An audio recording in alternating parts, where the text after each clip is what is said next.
નમસ્તે વિદ્યાર્થી મિત્રો, આજે આપણે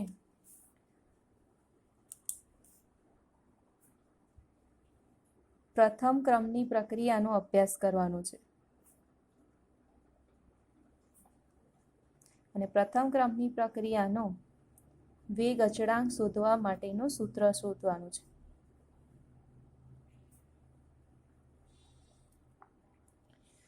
તો આપણે પ્રથમ ક્રમ કોને કહેવાય? તો પ્રક્રિયકોની સાંદ્રતાના એક ઘાતાંકના સમપ્રમાણમાં હોય. આપણે ક્યાં કીધું હતું શૂન્ય ક્રમમાં કે પ્રક્રિયકોની સાંદ્રતાના શૂન્ય ઘાતાંકના સમપ્રમાણમાં હોય પ્રક્રિયાનો વેગ, અને અહીંયા આપણે પ્રક્રિયાનો જે વેગ છે એ પ્રક્રિયકોની સાંદ્રતાના એક ઘાતાંકના સમપ્રમાણમાં હોય છે. એટલે કે પ્રક્રિયાનો વેગ પ્રક્રિયકોની સાંદ્રતાના એક ઘાતાંકના સમપ્રમાણમાં હોય તેવી પ્રક્રિયાને પ્રથમ ક્રમની પ્રક્રિયા તરીકે ઓળખવામાં આવે છે.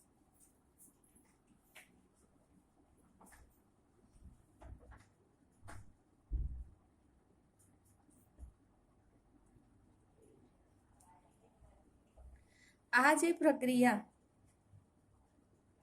કે જેમાં પ્રક્રિયક જે છે એ આર વર્સિસ આપણે પી લઈએ છે, અને આ જે પ્રક્રિયા છે એ પ્રક્રિયાનો વેગ આપણે અહીંયા શોધીએ કે પ્રક્રિયાનો વેગ કયો છે. તો પ્રક્રિયાનો જે વેગ છે એ -dr upon dt is equal to પ્રક્રિયકની સાંદ્રતાના એક ઘાતાંકમાં, એટલે r ની અહીંયા એક ઘાત થશે.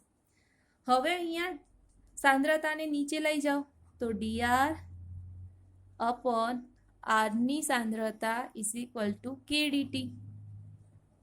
હવે આ માઇનસ છે એને આ બાજુ લઈ જાઓ તો dr અપોન r ની સાંદ્રતા માઇનસ k dt. હવે આ જે સમીકરણ છે આ સમીકરણનું સંકલન કરવાનું છે. તો સમીકરણનું સંકલન કરતા ln r ની સાંદ્રતા is equal to minus kt plus i, આપણે આ સમીકરણને એક સમીકરણ તરીકે ઓળખવામાં આવે છે, જ્યાં i એ આપણો સંકલન અચળાંક છે.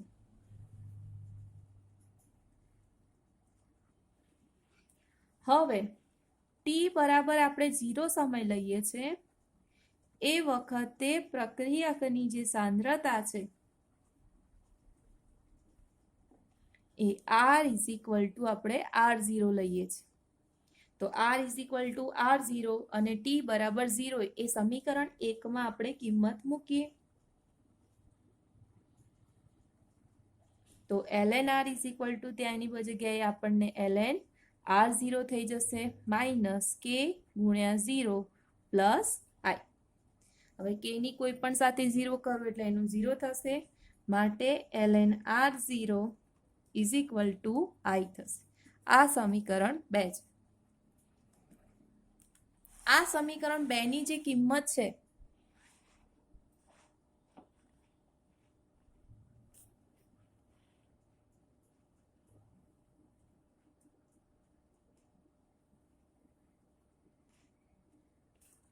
આ સમીકરણ 2 ની કિંમત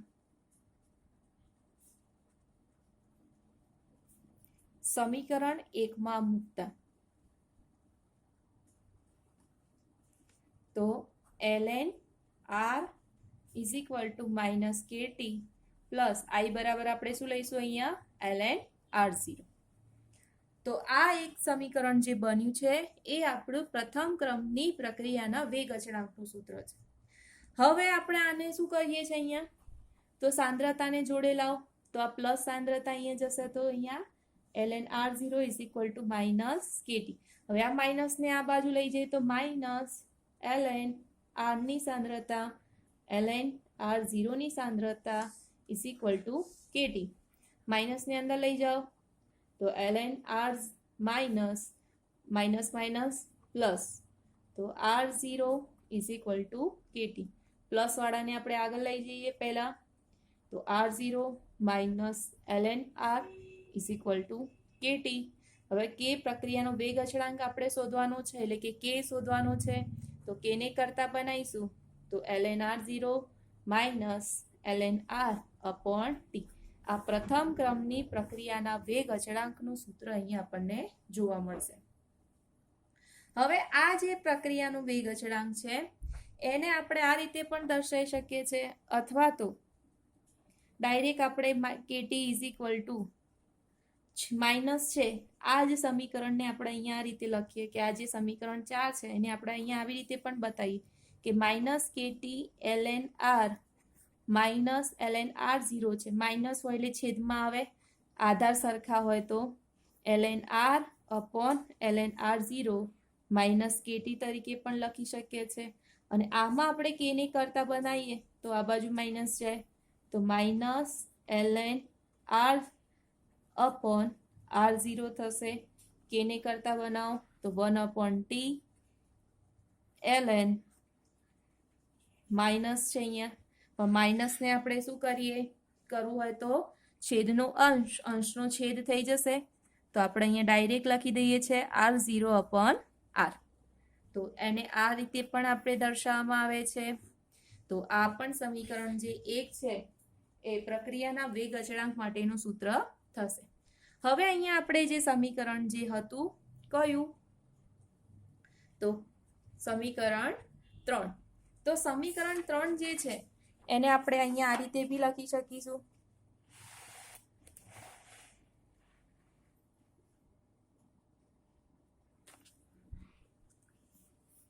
કે સમીકરણ 3 માં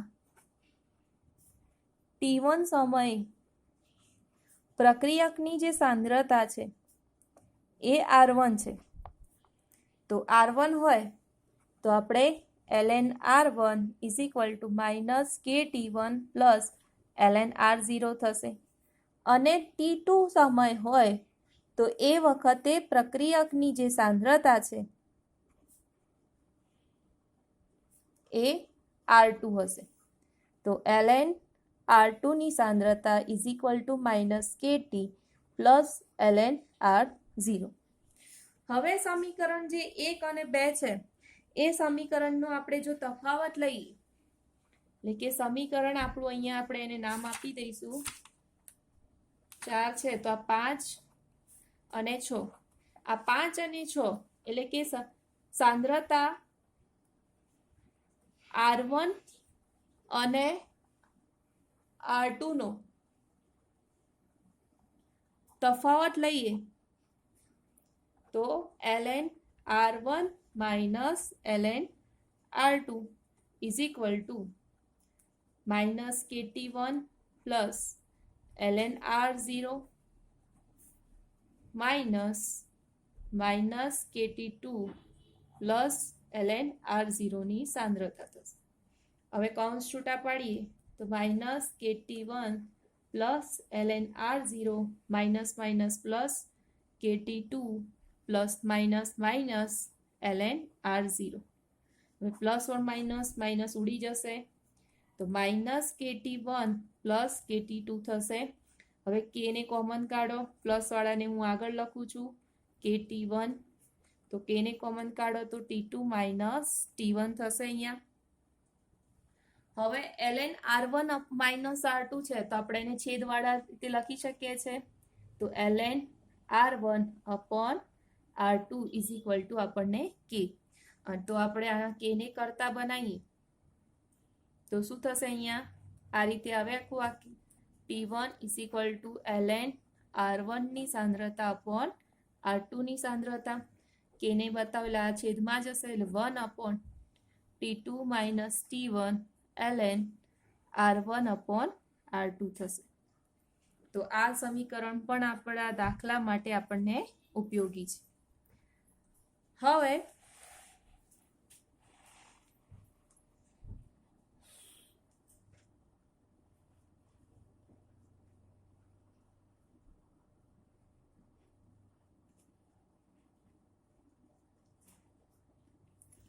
આ જે સમીકરણ છે એ સમીકરણને આપણે આ રીતે પણ લખી શકીએ કે ln r upon r0 is equal to minus KT છે. આ કેટીને આપણે બંને બાજુ પ્રતિઘાતાંક સ્વરૂપમાં લખવામાં આવે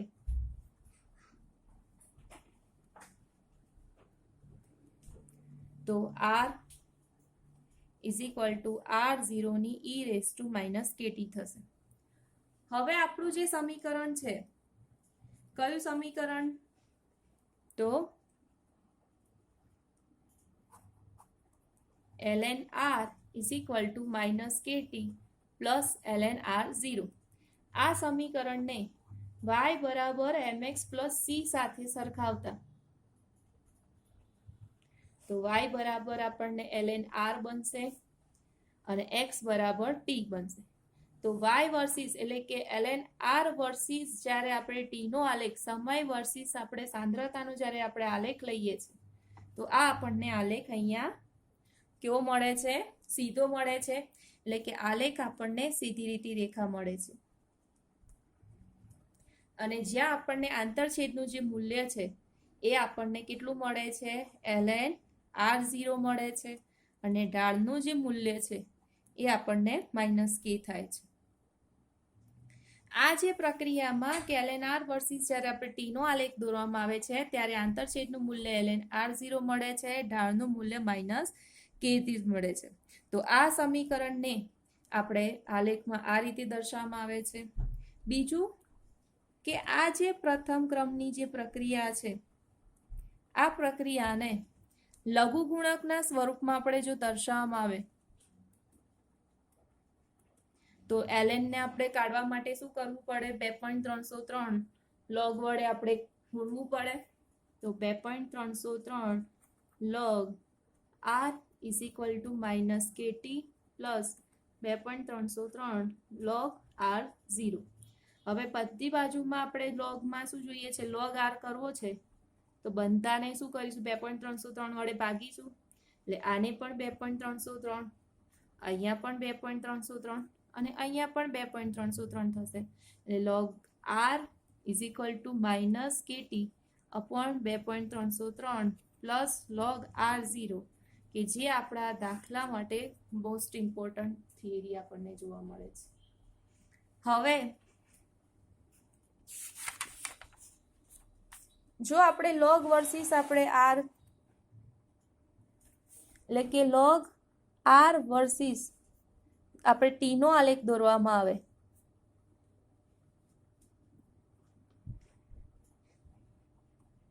તો log r એ પણ આપણને કેવો મળશે? સીધી લીટી રેખામાં મળશે. log r વર્સિસ t આ આલેખ આપણને સીધી લીટી રેખામાં જ મળશે. પરંતુ એ વખતે આંતરછેદનું જે મૂલ્ય છે એ કેટલું મળશે?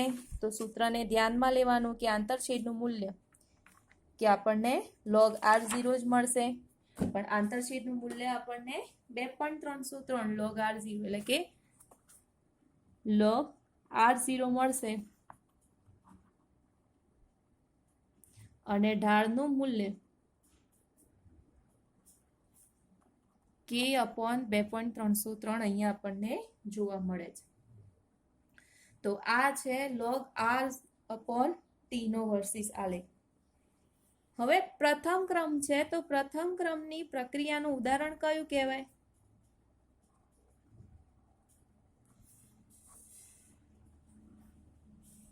તો ઇથેનીનનું હાઇડ્રોજનીકરણ.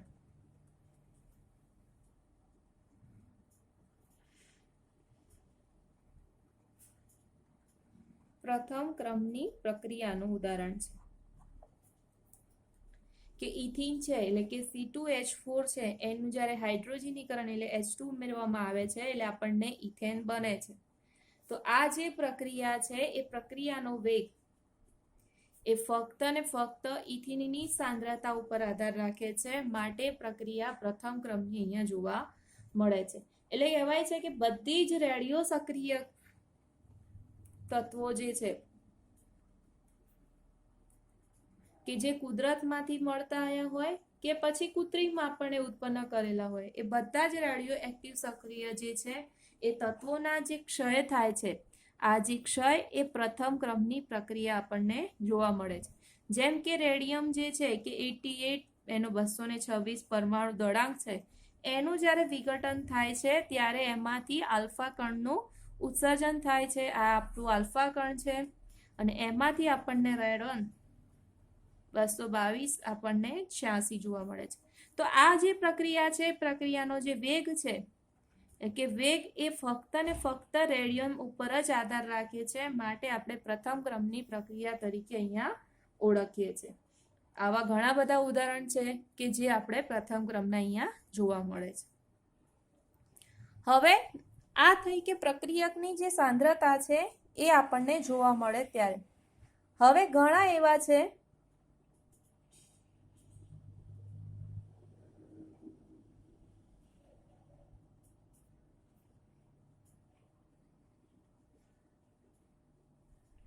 કે વાયુમય કલા હોય, એટલે કે પ્રક્રિયકો વાયુમય અવસ્થામાં હોય.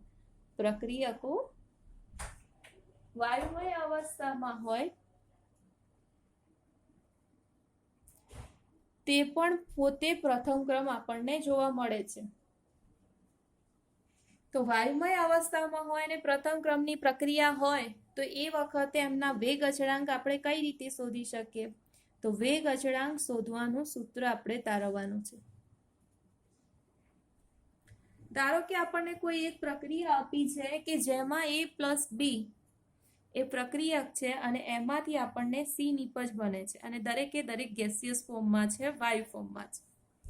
તો એ પ્રક્રિયક છે તો એનું આંશિક દબાણ PA થશે, B છે તો B નું આંશિક દબાણ P થશે અને C છે તો P નું આંશિક દબાણ PC થશે.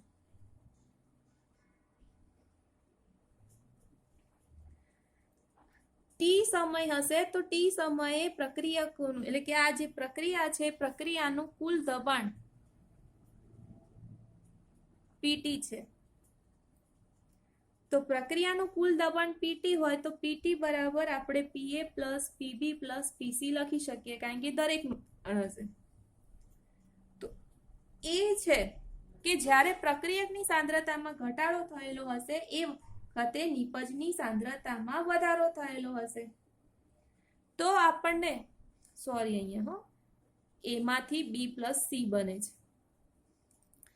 તો આપણને શું કહે છે કે એમાંથી જ્યારે આપણે B પ્લસ C બને છે, એટલે કે જો પ્રક્રિયક જે A છે એના આંશિક દબાણમાં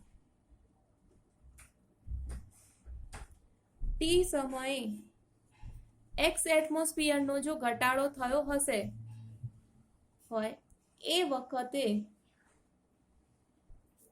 B અને C નિપજના 1 મોલ બને છે.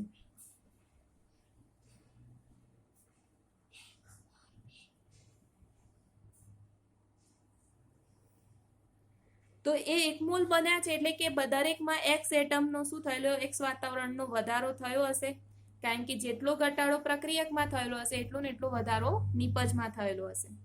તો એમાંથી જ્યારે B પ્લસ C બને છે તો T બરાબર 0 સમયે તો આપણને ફિક્સ જ છે કે આનું કુલ એટમોસ્ફિયર હશે ત્યારે આ 0 0 હશે.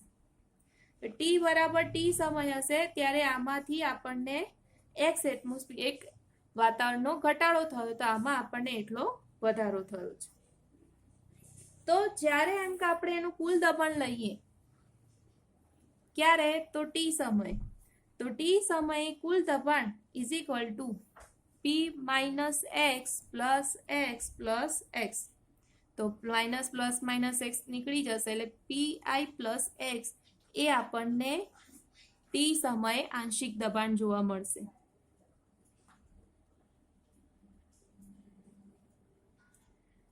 હવે આપણને અહીંયા X ને કરતા બનાવીએ તો X ઇઝ ઇક્વલ ટુ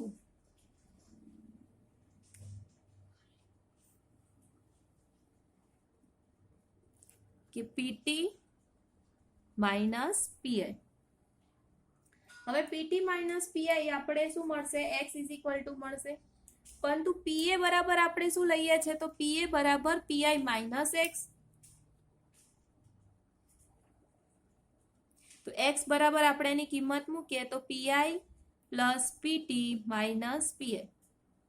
તો આ માઇનસ છે તો અહીંયા શું થઈ જશે માઇનસ, આ પ્લસ થઈ જશે કારણ કે કૌંસની બહાર અહીંયા માઇનસ છે.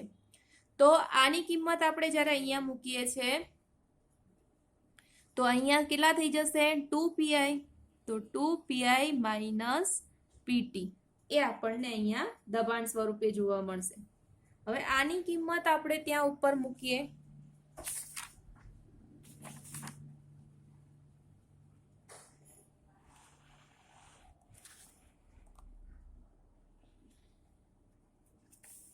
કે k is equal two 2.303 T log શરૂઆતનું દબાણ એટલે માઇનસ અને આંશિક દબાણ એટલે પીએ એનું, તો 2.303 ટી log પીઆઈ, પીએ આપણે શોધ્યું 2pi માઇનસ પીટી. તો આ આપણને પ્રથમ ક્રમની પ્રક્રિયા માટે વાયુ અચળાંક હશે ત્યારે આપણે એનું સૂત્ર શોધી શકીએ. જો પીબી હશે તો અહીંયા આપણને એ રીતે જોવા મળશે, પીસી હશે તો આપણને વેગ અચળાંક એ રીતે આપણે એનો અભ્યાસ અહીંયા કરી શકીશું. હવે આપણે પ્રક્રિયાનો અર્ધાયુષ્ય સમય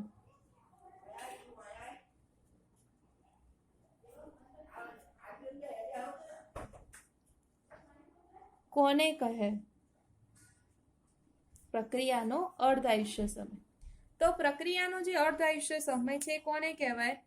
તો પ્રક્રિયકની શરૂઆતની સાંદ્રતા ઘટીને એની અડધી થઈ જાય,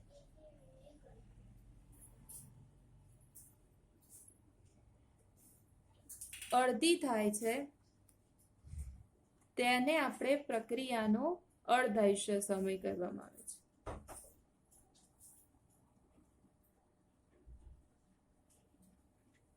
એટલે કે શરૂઆતની સાંદ્રતા આપણે R0 હોય તો એ ટી જ્યારે ટી બરાબર આપણને એની સાંદ્રતા R0 હોય તો ટી જ્યારે 1/2 થાય ત્યારે એની સાંદ્રતા કેટલી થઈ જાય? અડધી થઈ જાય.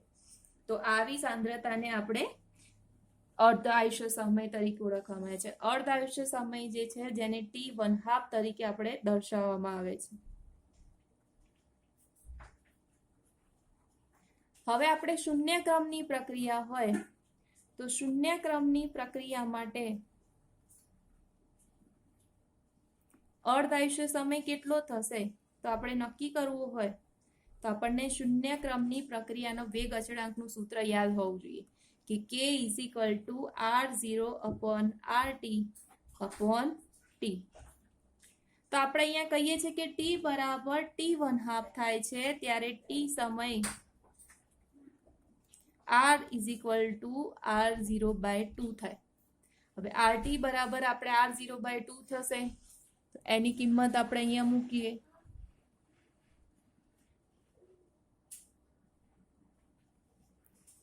તો k is equal two R0, RT બરાબર આપણે R0/2 લખવાનું છે અપોન T1/2.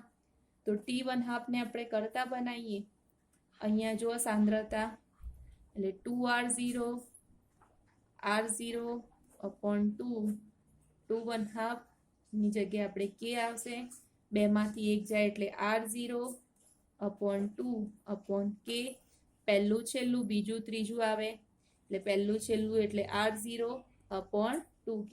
તો પ્રથમ ક્રમની એટલે કે આ શૂન્ય ક્રમ છે તો શૂન્ય ક્રમની પ્રક્રિયા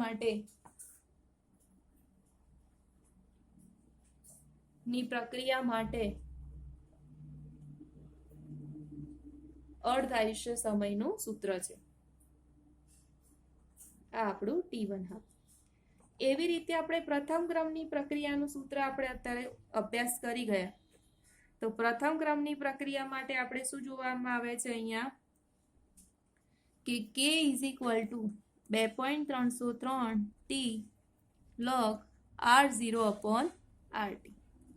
તો આપણે અહીંયા કીધું કે t બરાબર T1/2 થાય છે ત્યારે RT is equal two R0/2 થાય છે. તો કિંમત મૂકી દો અહીંયા k બરાબર 2.303 T1/2 log R0, અહીંયા આપણે R0/2 લખવાનું, છેદનું અંશમાં જતું રહેશે, અહીંયા જોઈ લેજો છેલ્લું છેલ્લે આગળ લખું છું.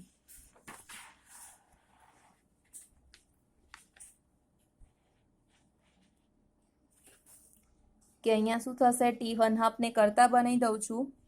તો T1/2 ઇઝ ઇક્વલ ટુ